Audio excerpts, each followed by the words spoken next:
I'm Russ Bray, and you're listening to the weekly Dartscast. 180! Hello and welcome to a new episode of the weekly Dartscast, sponsored by Dartwolf. I'm Alex Moss, and joining me, stepping in for my co-host Burton DeWitt, who is away on holiday this week. I'm delighted to say we've got the grassroots darts guru, the darting nerd himself, Matthew Kiernan. Thanks for stepping in this week, Matthew. How are you doing? Always a pleasure. So my phone's just gone off right at that moment. Would you believe it? That's terrible, isn't it? Awful.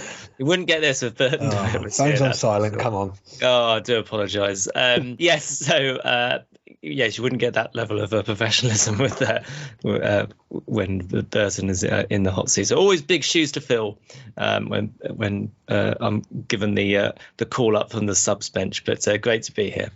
Well, Burton, we're not even a minute into the show and your job's safe for next week. No, I'm joking. It's great to have you on as our guest co-host, Matthew, and we're going to be looking back on another busy weekend of darts. We've got the Euro Tour and the Development Tour to look back on, plus we'll be getting you to step in for Burton on his Premier League picks, and we'll take a dip into the mailbag as well. But let's start with our review of the weekend. And the Euro Tour was in the Netherlands at the weekend, the Dutch Darts Championship. Dave Chisnall picking up his fifth career Euro Tour title, becoming only the fifth player to reach that number of titles, beating Luke Humphries 8-5 in Sunday night's final. And we'll start off on Dave Chisnall. It's a second Euro Tour title of the season for him, but is this the year he finally wins that first major title in the PDC? Well, it's going to be close, isn't it? He's certainly edging closer to that, and I don't think anyone would begrudge him that, considering the quality of darts he's managed to have over the years. Still, really, I would argue when you're talking about who's going to win the tournament, is essentially still under the radar, despite the fact that he's obviously, this is the second title on the Euro Tour this year. Of course, this was the same lineup in the final as the first event that we saw, but he's playing really, really well on a big stage and is looking very, very composed. And I think that was the thing that really struck me in his semi-final victory against Michael van Gerwen, when he had to really deal with a baying mob in the crowd, let's be honest, and let's not shy away from the fact the whistling was, let's be quite frank about this, disgraceful. But Chisnall did hold himself together really, really well, paused before big shots, and he had a tricky route through to the final and did the right things at the right time. So yes, it could well be his year for a big one later on in the season. What do you think? I think it is something that has obviously been a while now for Dave Chisnall, that elusive wait for a first major title, and take away that weight. Look at what he's done in the PDC, and that was his 19th title at the weekend, 5 on the Euro Tour, as I said, 14 of those coming on the floor as well. So even without a major title on that list, it's still a very impressive haul of titles. And you think back to the first of those titles was 2011, and 12 years on, he's still winning them. And we spoke about Chizzy on the show after he won that first Euro Tour title of the season a couple of months ago, and we spoke about the longevity that he's had, being in the top 16 for, give or take, virtually almost the last 10 years. And you look at some of the players, you go back 10 or so years ago that were in that top 16, some of them, they're not playing anymore, they've retired, or they're playing on other tours away from the PDC. Some of them, they've dropped down the rankings, but Dave Chisnall is one of the few players that are stuck there. And I think we look back on some of the losses that he's had in major finals. I think the one last year, the Masters 11-9 to Joe Cullen, many people say that was the one that got away from him. It was the first major final in the PDC that he had that was against someone other than Michael van Gerwen or Phil Taylor. Everyone looked at that as a chance for him to get it done. But I go back to the 2015 Premier League, and he was one leg away in that last game of the league phase from finishing top of the pile. He was then in the playoffs, and he missed those 3-match darts to beat Gary Anderson in the semi-finals, and Gary took out that 116 and then went on to beat Michael in the final. So there's some disappointments that Dave Chisnall's had, and you've got to give him credit, because when he has those disappointments, comes close to winning these major titles, he puts those disappointments behind him and he goes again and winning these Euro Tours in front of the big crowds, the baying mob, as you said, for the semi-final. And that was an impressive win, I've got to say, because you miss 7-match darts in the decider, you've got the crowd against you, and gets that little bit of luck with Michael also missing the match darts there to get double one to win it 7-6 and then go on to win the title. That shows you the quality that Dave Chisnall has. We don't often associate quality with double one, but in those high pressure moments to find that double, the madhouse, it does take a lot to do. So it's hard to say whether this is going to be the year for Dave Chisnall. He's won 2 Euro Tours now, but you look back at last year, Luke Humphries won 4 of them, and he wasn't able to end that wait for a first major title. And it is just so impossible to predict, because you look at someone like Andrew Gilding, who has won the last major title. Before then, he'd never won a title in the PDC. But I think what we can say is that if Dave Chisnall can keep up this form that he's got, keep picking up the wins, the titles, the wins against some of the top names, the likes of Michael van Gerwen, then when we do get to that second half of the season and we have got a lot of those big major titles on the line, he's going to give himself the best opportunity to finally get over that line. Yeah, it'd be interesting to see how much this permeates the overall conversation when tournaments are being discussed in terms of who might pick up the title, because I would probably bet you that even though Chisnall has won 2 Euro Tours this year, he probably wouldn't be in the first batch of names, rightly or wrongly, the first batch of names that you would mention that would be under consideration for that. So I think that he's probably in quite a good place, because people may well still not be looking at him and shining a light on him in that sense. Speaking about the person that he beat in the final, Luke Humphries, obviously that's a second Euro Tour final. Humphries again, he played Chisnall earlier on in the first one of the season. Won 4 of them last year. How close do you think he is to showing that kind of form that he had 12 months ago?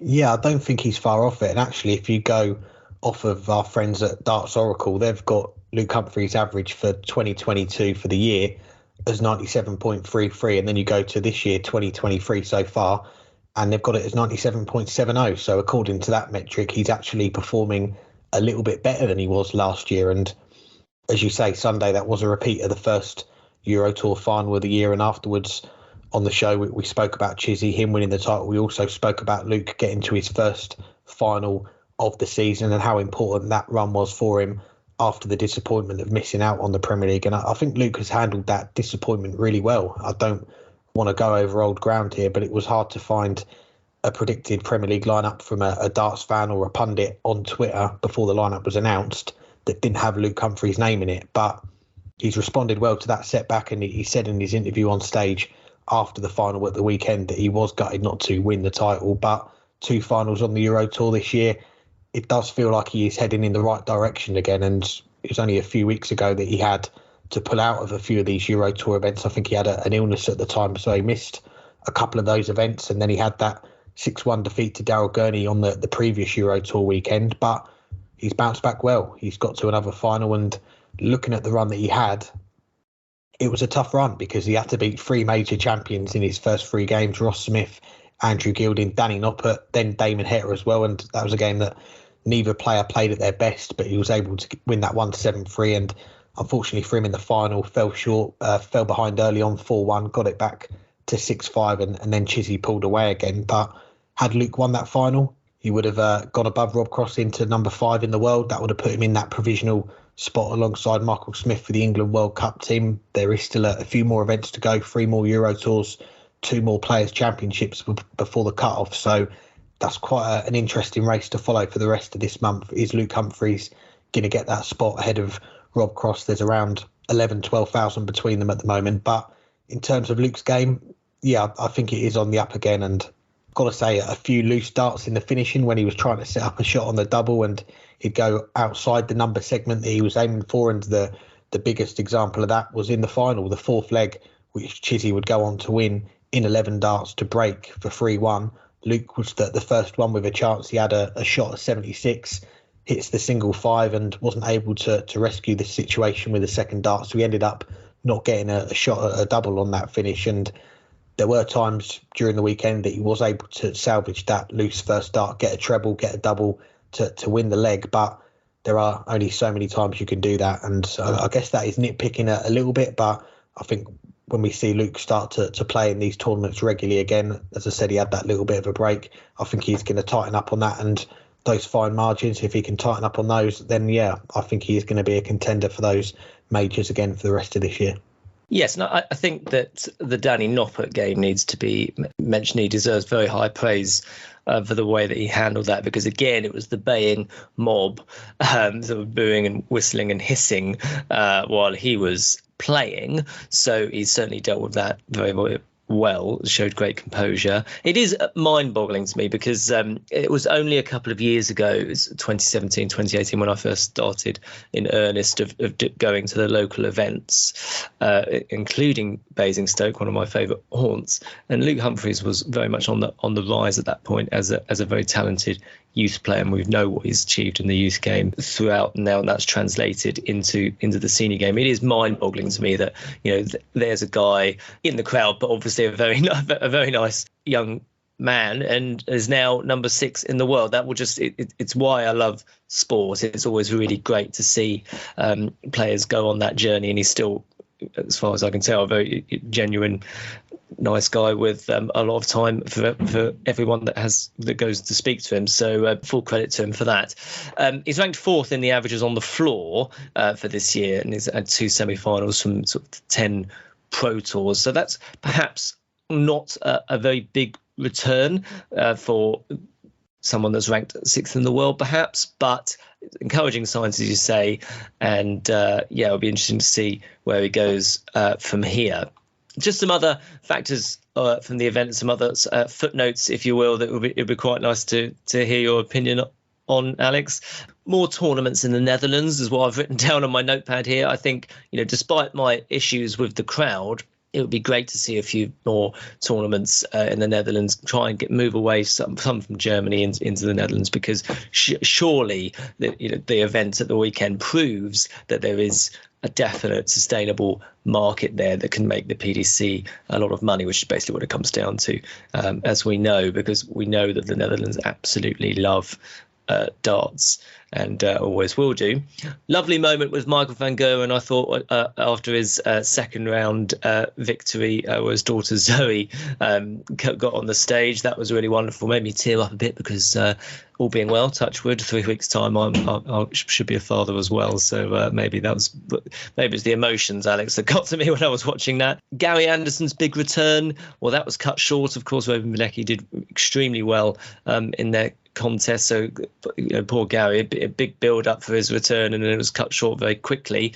And then just the last point, I can't believe we're talking about this, but walk-ons, which let's be quite frank about this, they are part of the game, but it's not as important as the darts that you throw. Well, Dirk van Duvenvelde and Damon Heta in particular spring to mind here, because obviously Dirk fell over when doing his walk-on, and then valiantly ploughed on and managed to win his match, which was quite something. And if you haven't watched it, do go back and watch that, especially the way that he celebrates at the end. It's quite unbelievable. And Damon Heta, who I've seen get some stick for his walk-ons, certainly last week in Austria, but clearly the Dutch crowd absolutely loved the walk-on that he did this week, which I thought was absolutely brilliant.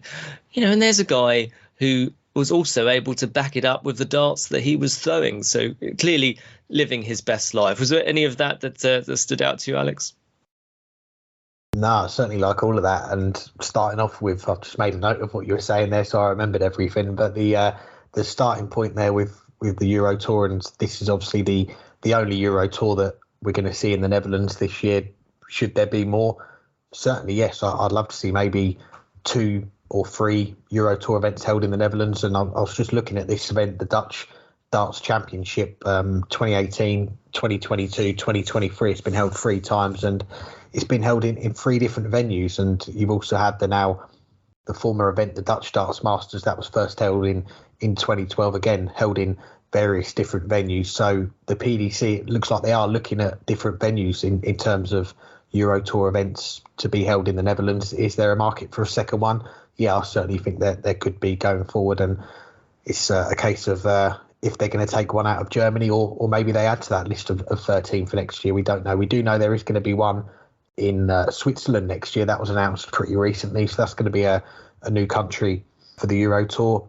Gary Anderson, that the return after 7 years on the Euro Tour was a bit of a quick one for him, wasn't it? A 6-2 defeat. I do believe he is in the Euro Tour for this weekend in Belgium. So hopefully he can have a better run of it this time round and make it to the Saturday, maybe make it to the Sunday as well. And just on the walk-ons, that Dirk van Dijvenbode one was, I'm glad he's okay. We don't actually know for sure yet because I think they said on the commentary that he's going for a MRI scan on Monday, so today when we're talking. So not sure if he was going to win that game after having that injury, but managed to pull it out 6-5, a 1-2-9 finish. I think 2 double 18s in the end and celebrated it pretty well.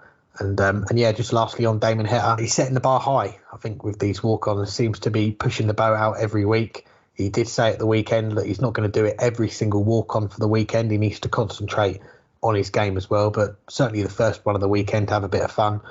By all means, go for it. And he's one of only 2 players that's made it to the final day of all the Euro Tours, all 6 so far, him and Dirk van Dijvenbode, and they both love their walk-ons, so maybe that says something as well.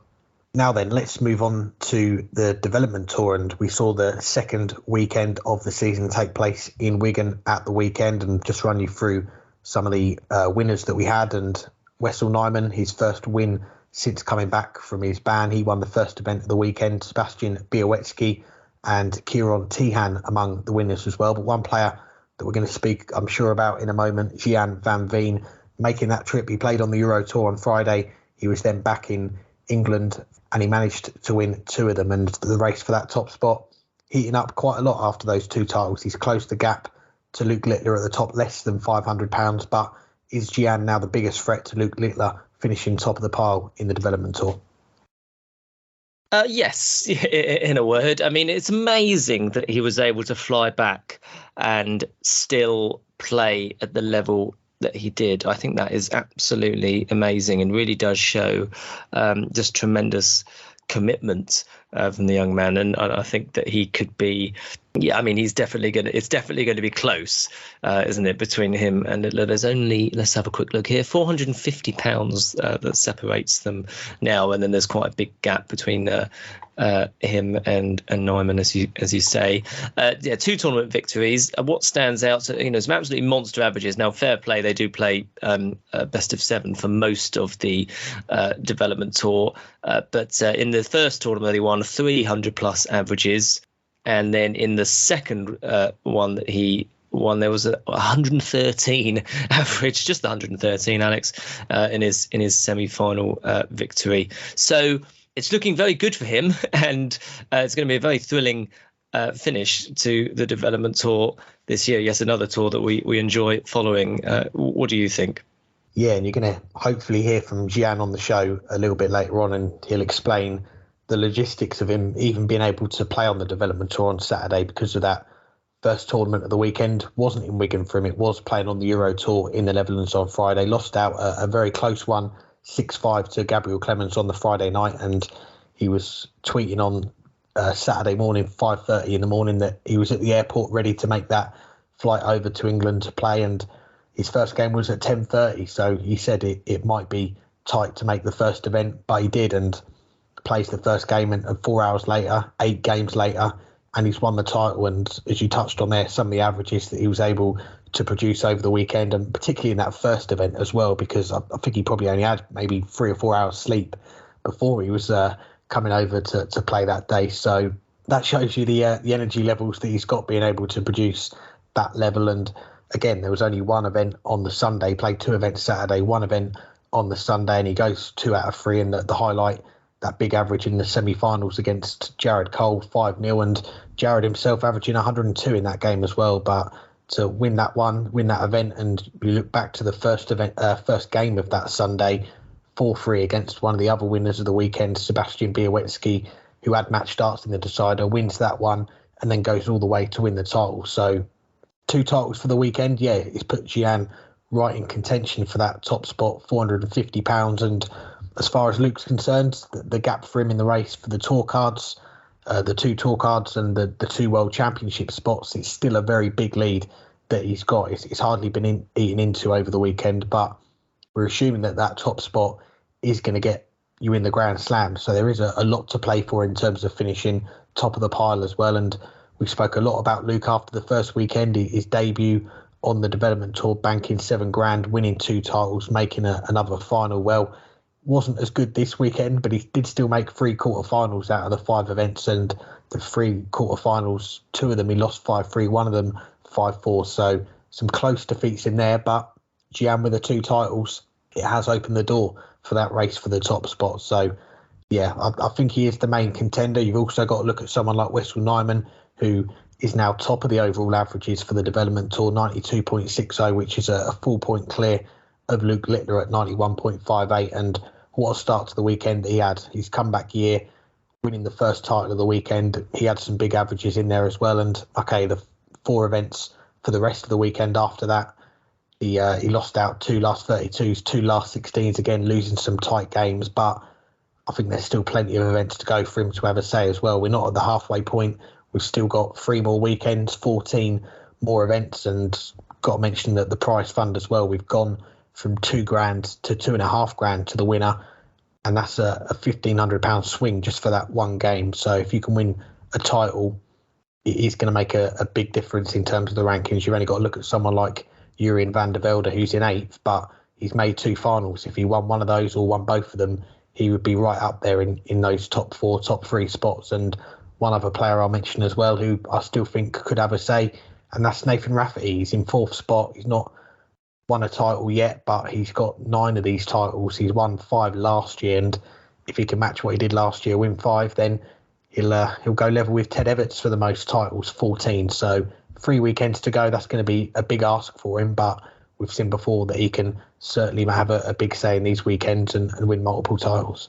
There's just one point I'm going to pick up on here, and of course it's the perennial argument, and you hear this quite a lot at darts events, and it's should tour card holders play on the development tour. And of course, if we're talking about this, Van Veen and of course Rafferty would of course be excluded if you went down the line of, oh no, don't let tour card holders in on the development tour. I tend to sway towards the let them play argument because, well, just because that's always been the case, and it does give them an opportunity to learn how to be a really big dog, as it were, in a room, and people to look up to them, and then they can hopefully carry that through with them into the senior ranks. And you only have to look at someone like Luke Humphries, who we were having this argument about not so long ago. But yeah, that just reminded me that's one of the perennial arguments, isn't it, when discussing the development tour? Yeah, no, it's very true, and there is one tour card holder that is still eligible to play on the development tour, but he's not allowed, and that is Josh Rock. He's now in the top 32, and the rules state that any player in the top 32 can't play in the development tour. So he's someone that, given the success that he's had, not able to play on that tour anymore. Let's hear from our guest on this week's show. He is a player that we've just been talking about. He's won 2 titles at the weekend to move up to 2nd on the development tour order of merit. He's also a new tour card holder for this year. Here's our chat with Gian van Veen. I'm pleased to say I'm joined by one of the new tour card holders for 2023, Gian van Veen. Thanks for the time, Gian. How are you doing? I'm doing good. Thanks for having me again. So, yeah, how are you? Doing good, thank you, and great to have you back on. We last had you on the show in September during what was a breakthrough 2022 for you. You said back then that you were living the dream. Fast forward to May 2023, you're now on the tour, you've got your tour card. I'm guessing you're still living the dream, right? Yeah, for sure. Really living the dream, really enjoying my time on the Pro Tour. Having some deep runs, playing some good games. So, yeah, really enjoying it. We'll come on to some of those deep runs in a moment, but before we get on to this year, let's finish up looking back at that breakthrough 2022 and a run to the final of Players Championship 29. And before that event, I think you tweeted it was the first time that you were using your new Red Dragon prototype darts. So had you made a lot of changes to your darts, or was it only slight tweaks with the new ones? No, were slight tweaks. I played with the Rob Cross Target darts, 21 grams, and I received my own darts on the Monday.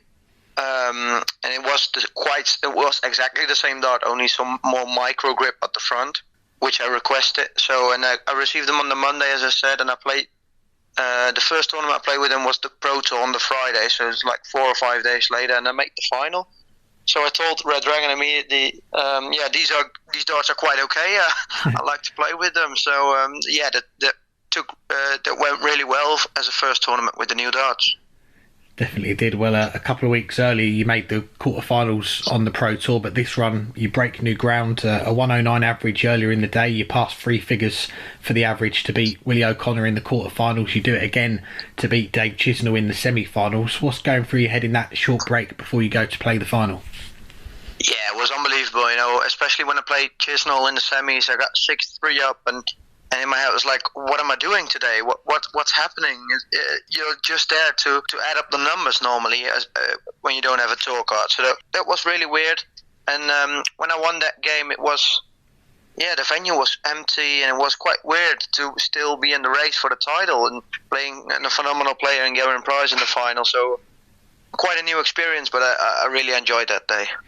Yeah, up against one of the best players in the world in Gavin Price. He comes out on top in that one. But for you, how much confidence did you take from a run like that, especially as you mentioned there, without a tour card at the time? Yeah, very much. I took very much confidence from that day.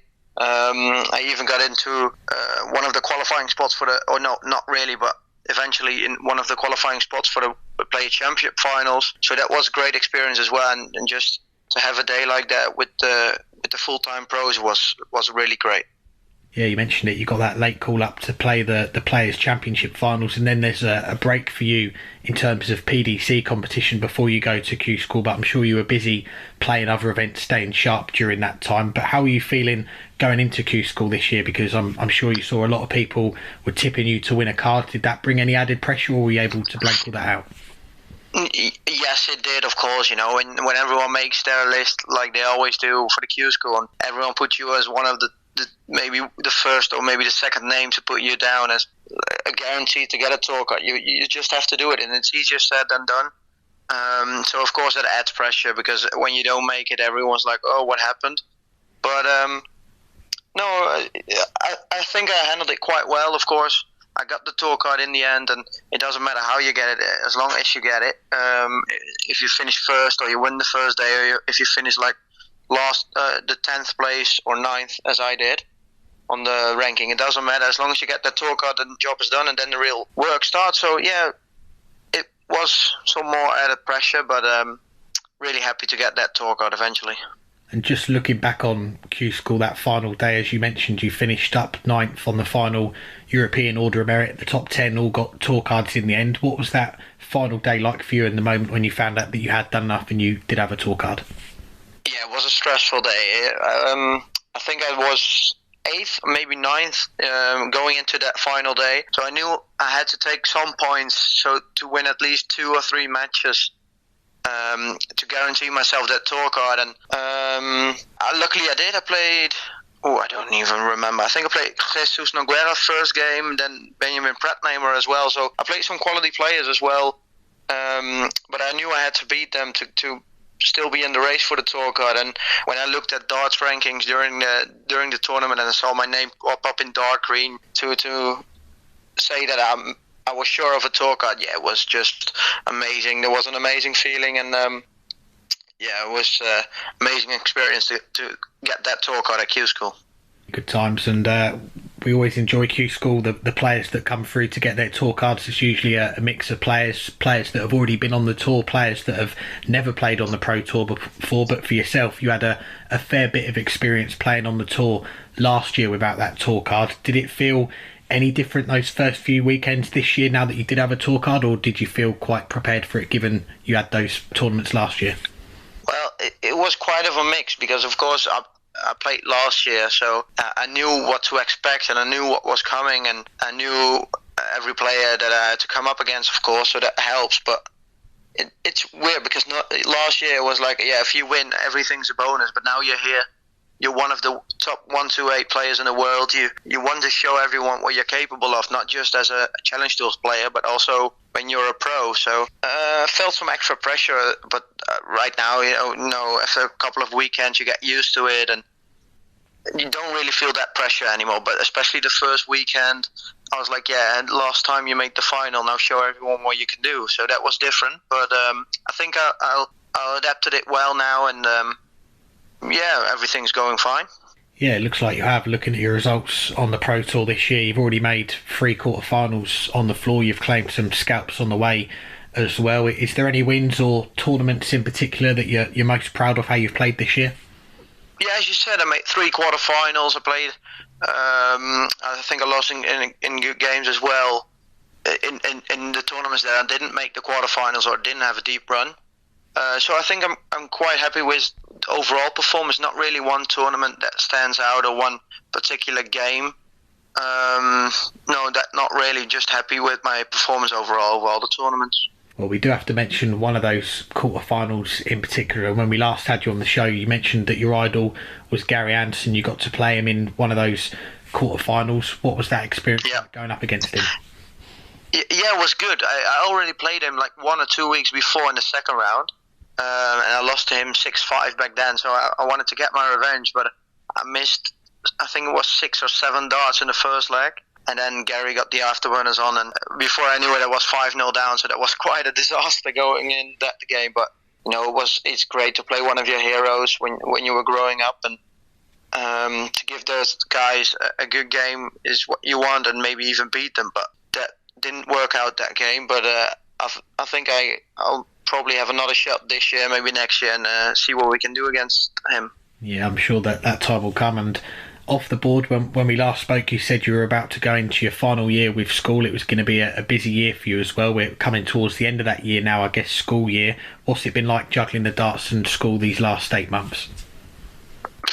It's been difficult. It's been tough, when I have to play at the ProTour on Saturday, Sunday, and Monday on the EuroTour qualifiers, I have my go to college normally 5 days during the week, but I get the Monday off when I have to play the EuroTour qualifiers. I'll travel back Tuesday morning and straight from the airport back to college, and then be there Wednesday, Thursday, and Friday, and then Friday from college straight to the airport again to go play on the ProTour when I have to. So it's been tough, but it's all worth it, and when it's going well, you don't hear me complain.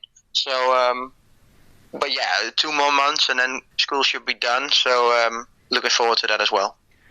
So when school does come to an end for you in a couple of months, have you made any plans for after that? Are you looking at work, or are you going to focus solely on the darts? It's going to be, I think, a bit of both. I'm not going to go full-time work, because I don't want to miss any dart tournaments because I have to work. So while I got that Pro Tour card status, so but I don't think it's going to be full-time darts as well. I think you need some regularity with work or something like on the side as well. So I think it's going to be a mix. That's fair enough. Well, we've got to talk about the weekend just gone as well. 4 tournaments for you in 2 different countries, starting with the Euro Tour, a bit closer to home for you in the Netherlands. What was that experience like, playing in front of a home crowd first of all on Friday night?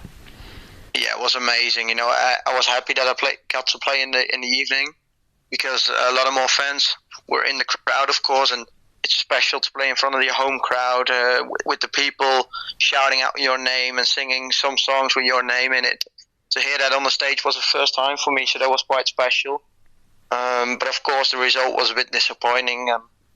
I had my shot to win the game against Clemens, but I didn't take it, and he took it, so fair enough for him. But I was really proud to be on that stage last weekend. As you say, the result didn't go your way. It was a very close game with Gabriel Clemens going to that decider, and then it was on to the development tour here in England the next day, and as your manager put it, it was plan B for you on the Saturday. I think you tweeted you had 2 hours sleep on the Friday night with all the travelling, so you must really love playing darts. Well, yes. Yes, I do, but we said before, if I... worst case scenario, I lose, I'll be going to the development tour, because of course I already got that tour card, so that doesn't really matter for the development tour, but still 2 World Championship spots are available on the development tour, 1 Grand Slam spot, and so I wanted to give it my all, and that I can't say at the end of the year that I wish I would have gone to that tournament, because now I missed the World Championship on a couple of rounds, a couple of games. So I wanted to give it all for the World Championship, and I'm happy that I did. And at the end, it was all worth it. Yeah, it turned out very well. And as you said, I think on Twitter as well, it might be tight time-wise for you to make that first event on the Saturday. And your first game was just after 10:30 in the morning here in England as well. So you were flying over Saturday morning. Just talk us through how you managed to make it for that first event. Yeah, well, I got back at the hotel on the Friday evening around 11 or 12 o'clock.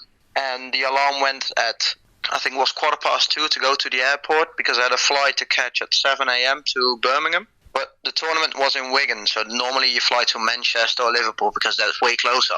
But there were no early flights to the airport, so we had to go to Birmingham. And we arrived at 7:30, but the registration for the development tour closes at 9:30. So we had 2 hours, and it's around 1 hour 45 minutes drive from Birmingham to Wigan.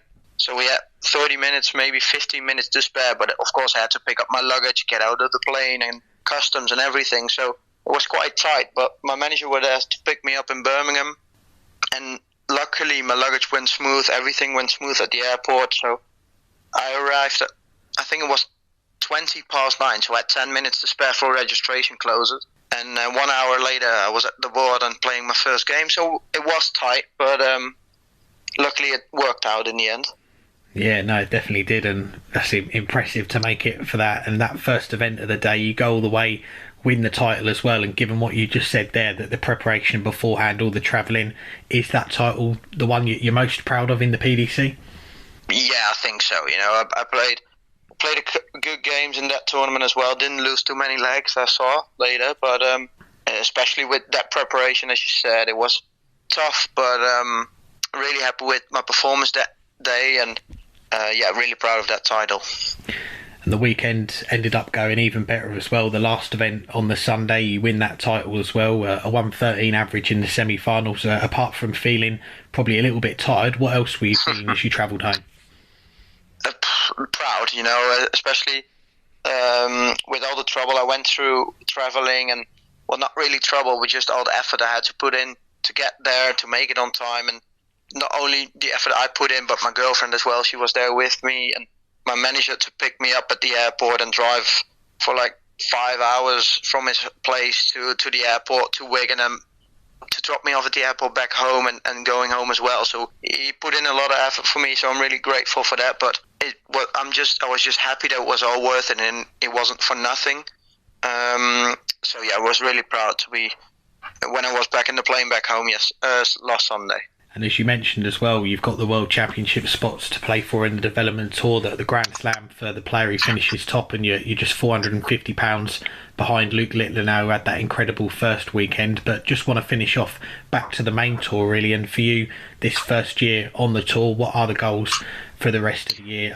How are you approaching it? Is it Ali Pali, is that the main goal, or are you going to just take it as you find in this first year? Well, yes, I'm going to take it as it comes, of course, but to be at Ali Pali at the end of the year is the main goal. If I make Ali Pali and the Player Championship finals as well, that's a goal as well. If I make those two tournaments, then the first year is a success, no matter what. That is the main goal, and yeah, we'll see what happens for the rest of the tournaments. I got 2 Euro Tours coming up as well that I qualified for, and 3 more qualifiers, hopefully pick up 1 Euro Tour more, and then hopefully win some games on the Euro Tour stage to have a good run in the Euro Tour, to show everyone you can do on the stage. And but yeah, as you said, the main goal is to make Ali Pali this year. Well, Gian, good luck with those goals for the rest of the year. Congratulations on the weekend you just had with the titles, and wish you all the best for the rest of the year. Thank you very much. Thank you for having me. Free beer, anyone? Now that I've got your attention, the weekly Dartscast are excited to be partnering up with the guys at Beer52 to offer our listeners a free case of beers. Head on over to beer52.com/darts and cover the postage cost of £5.95 to claim your free case of beers from our good friends at Beer52. I've just got on board with Beer52, and as a member each month, they send me a case of unique and varied beers from a different part of the world. Imagine that. Each month trying out beers from a different country. In the last 10 years, Beer52 have been to 40 different countries, including the US, Australia and Germany, and they've also included a range of breweries in the UK too. So, to claim your free case of beers, go to beer52.com/darts. Thank you for listening, and enjoy the darts, and enjoy your beers, and let's get back to the rest of the show. Thanks again to Gian for joining us. Now we've come to the part of the show I know you've been looking forward to the most since I asked you if you wanted to be a guest co-host this week, Matthew, and it is the Premier League picks time now. I'm going to put you on the spot. Let's have a little competition between us here. How many games, how many weeks have you watched of this Premier League season so far? I can't believe you're making me do this. I don't have Sky, Alex. Can I play that card? Quite possibly. Neither do I. True. Very true. So only the bits on social media is the answer. So I guess the answer to that is naught. You? Oh, now you are putting me on the spot. I think I've watched, if I said 10 games, I think that's too many. I think I've watched less than 10 games, but we are getting towards the exciting part, I guess, of the Premier League season, because we are on week 14. There is only 3 more weeks of the regular season before we get into the playoffs. So it is getting a little bit exciting. We can put Emmerdale on Series Link, get that on record, and start watching the season a bit more closely. But before we get to our picks, let's just touch on last week's. And I had a look back on our picks earlier going into the last quarter-final. Burton and I, we were both bang average, 1 out of 3 each correct. We did both back Nathan Aspinall to beat Dimitri van den Berg. I went with 6-3. Burton got it spot on, though, 6-4. So he won the night 4-2. Let's see how we do this week. And Matthew, you are stepping in as a guest picker for Burton this week. First game of the night. How do you see this one going? It is Peter Wright against Johnny Clayton. Well, there are encouraging signs for Peter Wright. He was 5-1, I think it was 5-1 down against Christopher Taskin, and he somehow managed to rattle off those straight legs to get over the line, largely helped by the crowd who really got behind him. And then, of course, he struck another victory together after that as well to reach the quarters. So that is perhaps encouraging for Wright and Peter Wright fans. Johnny Clayton, of course, also is back off of an early exit at the Dutch Darts Championship at the weekend. So tricky to call in terms of form. Peter Wright, I look here, he's won 5 matches in total in this campaign. He's got to turn it around at some point. So let's go with Peter Wright edging it 6-5. Well, we're going to be going different for this first one, and just touching on how the table's looking at the moment. Going off of Wikipedia, we've got Gerwyn Price and Michael van Gerwen. It says they are now assured of spots in the playoffs. They are the top 2, so that means we've only got 2 more spots left to play for to get in that top 4 in these last 3 weeks. And one of those players is Johnny Clayton. He's in contention, 5th place, 3 points behind Nathan Aspinall in 4th, while Peter Wright, bottom of the table, 13 points off. There's only a maximum of 15 points left to play for. So lose this game and it is game over for him. Johnny Clayton, he did lose some ground last week after losing to Gerwyn Price in the first round, and he is the one that needs to make the most of this game. It is against the player that is bottom of the table. And okay, Peter Wright did get a win over, as you say, Christoph Ratajski, that comeback win, beating Michael Smith as well. That was a good performance from him on the Euro Tour at the weekend before going out pretty comfortably to the eventual winner, Dave Chisnall. But I think given that Johnny Clayton is the one in need of the points the most, I'm going to say that he's going to win this one 6-3. So it's Chris Dobey against Dimitri van den Berg in the second contest. Van den Berg, relatively early exit at the weekend. Dobey didn't play. And this is second from bottom versus third from bottom. So it could be a contest with a bit more pressure on it. And it's been a very difficult campaign for Dobey after his opening night success, of course.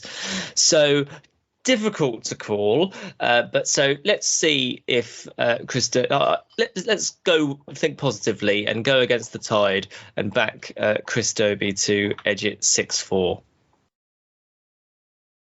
Yeah, this is a tricky one to call, and there could be a different subplot going into this game depending on how the first game goes, because if Peter Wright wins against Johnny Clayton, then he will go above Chris Dobey, and it will mean that Chris Dobey will drop to the bottom of the table. But both these guys, it is a tough ask now for them to make the top 4. Dimitri is 11 points off, Christobi 12 points off. So they're essentially playing for pride now for a little bit of extra prize money, depending on where you finish on the table, and the nightly bonus if you win the night, 10 grand. So there is a bit of money to play for. Christobi, he has been playing the better of the two, but he has been losing. He's not been able to get over the line. And there were some good signs from Dimitri, even though he lost out early at the weekend. He did have 205 averages, which shows you that he's playing pretty well. So I think this one's going to be close. You went with Christobi to win it 6-4. That is what I had down here as well, but I'm going to go different, so at least one of us gets it right. I'm going to go with Dimitri to take this one 6-4. Playing the averages, that's what I like to see. Absolutely. We can't go wrong. Michael Smith taking on Nathan Aspinall in the third game. Both departed in the last 16 of the Dartscast Championship at the weekend, interestingly. I think Michael Smith probably does have too much for Nathan, it has to be said. So let's go with Michael Smith, a 6-3 winner. Yeah, I'm going to go with you on this one as well. And from one game that's not got a lot riding on it, this one certainly has. You've got Michael Smith third on 23 points, Nathan Aspinall fourth on 22 points. Two players that have spent the majority of the season in the top four, and now we're into the last 3 weeks. It's just about getting over the finish line, securing that spot of finals night. Michael Smith, he won last week's Premier League night. Nathan Aspinall won the week before, so both are going to be going into it pretty confident. They know the job isn't done yet, but a win here for either of them is going to give them a chance to then go on, put more points on the board and maybe get the job done, not mathematically, but almost there going into the last 2 weeks. So it could go a long way, this result, for either player to finishing in that top four. It is a difficult one to predict. You've gone with 6-3 to Michael Smith. I've been backing Michael Smith quite a lot this season, given the pedigree that he's had over the last 6 months in big games. A few of them that he's won, the Grand Slam final, the Euro Tour final recently, they were both against Nathan Aspinall. I think he's going to do the job here again. I'm going to go 6-4 to the world number one. Okay, and the last game is first versus second, actually. So it's Gerwyn Price taking on Michael van Gerwen. 4 nights won for Gerwyn so far, and 3 for Michael. Obviously, Gerwyn Price wasn't playing at the weekend, but van Gerwen, of course, as we know, reached the semi-finals. Very close. I think a fresh Gerwyn Price will get the better of MVG on this one, and I think he's going to win 6-5. Oh, well, I've got the same scoreline, but I'm going to go with a different player. So again, we are guaranteed one of us to get this one right. And me and Burton, we spoke about the race to finish top of the Premier League a few weeks ago on the show, and we said, who's going to finish top? Is it going to be Michael van Gerwen again, or are we going to see Gerwyn Price do it? And I said, well, one of the interviews that Gerwyn Price gave is that he's not fussed about finishing top. He just wants to finish in the top four and get in the playoffs for the first time. And for that reason, I thought MVG would do it. But we're going into this night with Gerwyn Price 4 points clear at the top. And this is a game which could be pivotal, because if Price wins, he's then 6 points clear and he's got a chance to make that 7 if he wins another game, 9 points if he goes and wins the whole night. So he could get very close to clinching that number one seed this week. But I think given that both have now qualified, the pressure is off them. But MVG, I still think he wants to finish top. That's a spot that he's been at for a number of years since he's been in the Premier League, and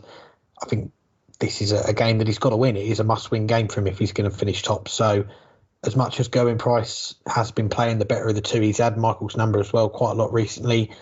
I'm going to go the other way. You went 6-5 Price. I'm going to go a last leg decider as well, 6-5, but it's going to be the green man that wins it. Interesting. Well, we'll see how we go with that. And as you say, guaranteeing that at least one of us will get it right, regardless of the result. I appreciate people might be listening to this thinking, God, Matthew's been quite contrary about the Premier League. You know, it's not aimed at me. It's not aimed at. I don't find it particularly interesting. We know it's a glorified exhibition. We know this. But at the same point, I do know that it has to exist because it makes bucket loads of money. It's sold out arenas and international exposure and broadcasting rights and sponsors and all the rest of it. So I know it needs to exist. But yeah, as a spectacle, especially with the new format this year, it just doesn't get me excited, I'm afraid. But it does need to exist, as I say. But moving into a more wheelhouse that I am accustomed to, and that's Under the 128. Good show name that, Alex, if you don't mind me saying. I'm writing that one down. We have had an email in, and the question is: will Barry Van Peer have a tour card next year? Yes, this is one of our listener questions that's coming in, and thanks to everyone that continues to send them in every week. And we had a similar one come in recently asking who is the best player without a tour card, and I think I said Barry Van Peer was my answer to that. He was very high up on my list. I think he was even top of that list if I remember correctly, with Luke Littler was on there as well, and Robert Thornton and a few other guys like that, Leonard Gates, who's had some success on the seniors as well. But in terms of Barry Van Peer, it does feel like a long way off next year. And if he doesn't get that tour card via other routes and he's got to go to Q School, it's never a guarantee that the best players on paper or the most fancy players are going to make it through. But could he do what Scott Williams did last year, getting the top 64 without a card? It's possible because he's fourth on the Challenge Tour Order of Merit. He keeps getting in the Players' Championships. He's made more of a mark on the Euro Tour this year. He's made a few final days of those events recently, and he's in a provisional spot for the World Championship. So if he can stay in those spots, maybe get in the European Championship if he qualifies for a few more Euro Tours and has some more good runs, starts to pick up more results on the floor, maybe the Players' Championship finals, then who knows, maybe he could make a late push getting that top 64. But I think the Challenge Tour, that is more likely his best chance, and going into the second weekend, he's £500 behind Christian Kist in second, £600 off John Henderson, who's top at the moment. So we're not seeing anyone run away with it at the moment so far this year. So there's a lot more of the season to go for the Challenge Tour, and as long as he can play in all the weekends, it doesn't clash with any other events, I think that's his best route. And we've seen him do it before on the Development Tour. I think he's done it twice, getting his tour card via that route. He's used to playing these weekends, winning titles on the Challenge Tour as well. He's already won one this year. So I'd be very surprised if we get to the last knock into the Challenge Tour and Barry Van Peer hasn't got a tour card already, or he's not in the mix for one of those tour card spots. Yes, it's going to be very, very close. And he, of course, did pick up 2 victories at the weekend as well at the Dutch Darts Championship. What I would say, of course, is generally when you want to answer the question of who is the best player without a tour card, you go to our favourite league, the Moda Super Series, the never-ending league. Well, if there was ever a warning sign for how tough it's going to be to win a card for the likes of someone like Barry Van Peer, well, he was a red-hot favourite to win his week in the Moda Super Series, and he didn't go through. So they're having their Champions Week at the moment, and he's not in amongst those names. So it just goes to show that really that chasing pack, the quality is improving all the time, and it really is anyone that can beat anyone. Well, we've got one more question to answer this week, and it is our question of the week, and it's something that I don't think we've spoke about on the show before. We might have done during our 300 plus episodes. I can't remember. I don't remember asking you this question though, Matthew, and we've asked our listeners. So we're going to get your thoughts, my thoughts, and on this big debate. It always comes up around this time of the year as well. What is the most difficult thing to do? Is it a 9-dart leg in darts, or is it a 1-4-7 break in snooker? What do you reckon? I can't believe we're going there. Have you ever played snooker, Alex? A few times, yeah. Right. And how far are the pockets away from the balls? A very long way. Would you agree? Yes. It's when you're used to playing pool and then you go to a snooker table, it does feel like a completely different game. I mean, they do make it look extraordinarily easy. And we're recording this as Luca Purcell is 16-13 up on Mark Selby. I've thought about this a lot, and I don't really think that. I mean, this fence I'm sitting on is very, very comfortable. I have to say, I would say that a 147 is probably harder, just based on the unscientific fact of me being unable to get one ball in the pocket, in open play. It's incredibly hard at snooker. But then, having said that, never got close to a 9-darter either. So I mean, the debate will rumble on and on and on. I really don't know why so many people expend so much energy on it on social media, but it does come up every week. And funnily enough, there is a brother of a tour card holder whose name will remain anonymous because he's still active. And I remember bumping into him at a local event, and the first thing he said to me was, well, what do you think's harder, a 147 or a 9-darter? I was like, well, God, blimey, I've only just met you, mate. Let's just calm down here. So that will always stay with me. So I always associate this argument with that gentleman in particular. I can't watch the tour card holder. I don't think they talk actually, but yeah, I can't watch that tour card holder without thinking of this debate. Are you going to nail your colours to the mast on this one, Alex? Yeah, I've had a little think about it, and I think my response actually, if the chap you're talking about there asked me that, I'd say, is that your best chat up line? Because you can certainly do better than that, than an opening gambit of is a 9-darter or a 147 hard. And apologies to our listeners, we have been suckered into this debate. And if you follow Wayne Mardle on Twitter, you know that he's not one to shy away from tweeting his thoughts about this question. And we are a darts podcast. Our listeners are darts fans. So the result of the poll that we've got on Twitter, which is running throughout the week, I think the numbers are kind of what I expected. We've got 57% going with 9-darter, 43% going with the 147 break. So more are siding with the 9-darter. My highest break in snooker is 20. That's behind the scenes. That's why my Twitter name is @Laumos20. So if I ever beat that, then my that'll change. But I can't really see that happening. I can't even remember how I did it. So I'll have a think about that. Maybe got 3 reds and 3 colours somehow there over the pockets. But I think a 147 is harder. I'm going to agree with you on that. In terms of a 9-darter, I think I've hit a 180 and then my fourth dart, I hit 11 because I got excited. So I can't see myself getting close to a 9-darter. A 147, probably not either. So I'm going to go over a 147 though, given that I've played both the sports at a very below average standard. They are both very difficult to do. Will I ever achieve either of them in my lifetime?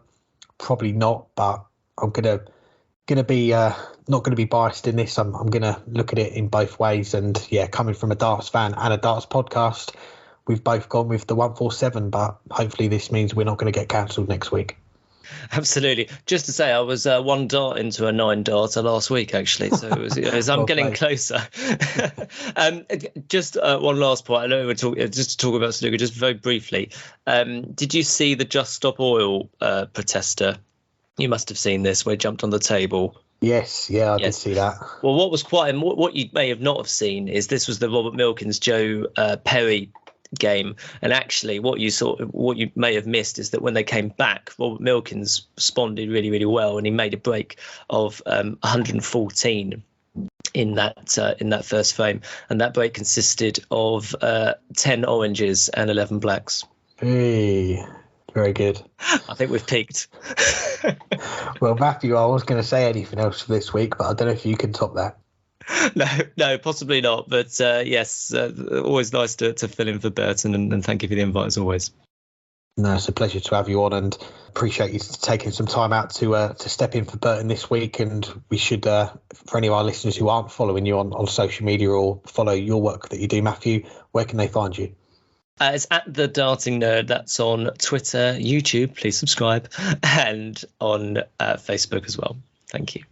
So go and give Matthew a follow, go and subscribe to him. And it just leaves me to say thanks to our guests for joining us, to our sponsors as well. We appreciate their support. Dartwolf, if you want more Dynamite Darts content, head on over to dartwolf.tv. Give Dartwolf a follow on Twitter as well, at Dartwolf180. If you want a free case of beers, just cover the postage. go to beer52.com/darts. And thanks to everyone for listening. We'll have Burton back next week, so hang tight for that. We'll get his reaction to Matthew's picks and how they went in the Premier League. If you did pretty well, Matthew, he might be asking you for some more picks next week. We'll find that out next week. Hang tight for that. But until then, you've only got one thing to do, and that is make sure you enjoy the darts.